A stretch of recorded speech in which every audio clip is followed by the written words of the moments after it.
असली चोर कौन? दोस्तों, एक पिछली कहानी पांचों उंगलियां काट दो में आपने सुना होगा कि बीरबल अपनी बुद्धिमानी से एक कठिन शर्त जीतकर पर्शिया के राजा से एक बहुमूल्य पारसमणि जीत कर ले आता है। ये कहानी उसके कुछ समय बाद की है।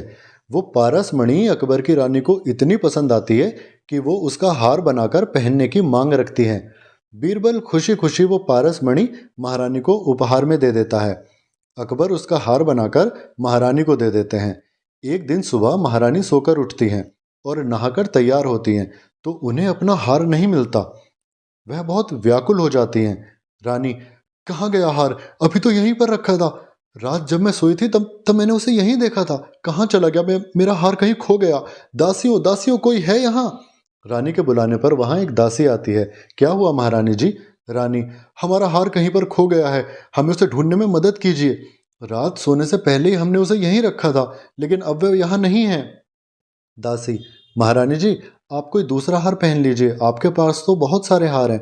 रानी, नहीं नहीं, बिल्कुल नहीं, वो हार बेशकीमती है। हमारे पूरे राज्य में ऐसा पारसमणि नहीं है और हमें वो जहाँपनाह ने बहुत प्यार से हार में जड़वा कर दिया था।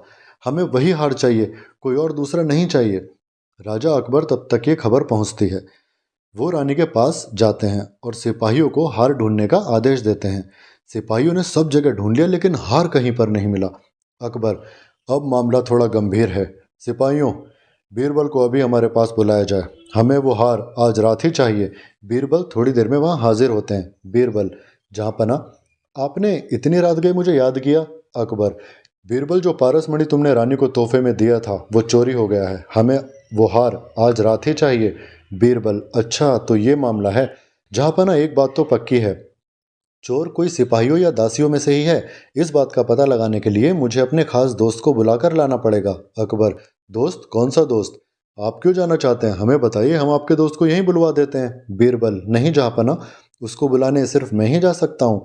मेरा दोस्त कोई ऐसा वैसा दोस्त नहीं है। उस पर जादुई और दैवीय शक्तियाँ हैं जो हमें चोर को पकड़ने में मदद करेंगी। अकबर, जाइए बीरबल, अब तो हम भी आपके उस दोस्त से मिलने का बेसब्री से इंतजार करेंगे। बीरबल, जहाँपना, आप बस रानी के कमरे में पहरा देने वाले सिपाहियों और दासियों को बुलवाइए, मैं अभी अपने दोस्त को लेकर आता हूँ। तभी थोड़ी देर में बीरबल एक गधे को लेकर महल में आते हैं। अकबर, बीरबल, ये क्या मजाक है? हमें तो तुम्हारा दोस्त लाने के लिए कहा था ना, ये तो गधा है। बीरबल, जी जहाँपना, यही मेरा दोस्त है, जिसे जादुई शक्तियाँ आती हैं, यही हमारी चोर को पकड़ने में मदद करेगा। अकबर, अरे ये कैसे तुम्हारी मदद करेगा? ये तुम्हें कैसे बताएगा कि चोर कौन है?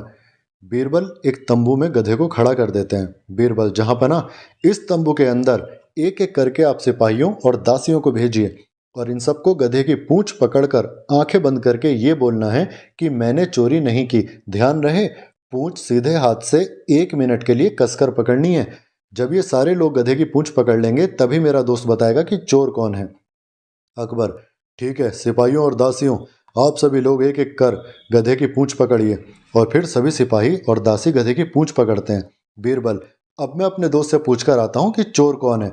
कुछ देर बाद बीरबल वापस आते हैं और कहते हैं, जहाँपना, हमें इन सभी के हाथ सूंघने हैं। और तभी हाथ सूंघने के बाद बीरबल कहते हैं, ये सिपाही चोर है। सिपाही, नहीं जहाँपना, मैंने कोई चोरी नहीं की, मैंने तो आपकी इतने वर्षों तक सेवा की है, इस गधे पर हम ऐसे कैसे यकीन कर सकते हैं? अकबर, बीरबल, तुम कैसे कह सकते हो कि यही चोर है? तुम गधे की बात को कैसे समझ सकते हो? बीरबल, जहाँपना, मैंने उस गधे की पूंछ पर एक खास इत्र लगा दिया था, इसलिए मैंने इन सभी से गधे की पूंछ पकड़ने के लिए कहा। और जहाँपना, मैं ये भी जानता था कि चोर पकड़े जाने के डर से गधे की पूंछ नहीं पकड़ेगा। उस इत्र की खुशबू सभी के हाथों से आ रही है, लेकिन जब मैंने इसके हाथ सूंघे तो इसके हाथों में वह खुशबू नहीं आ रही थी, इसीलिए यही चोर हुआ, अन्यथा इसने पूंछ क्यों नहीं पकड़ी? अकबर, नमक हराम, हम तुम्हें इसकी सजा देंगे।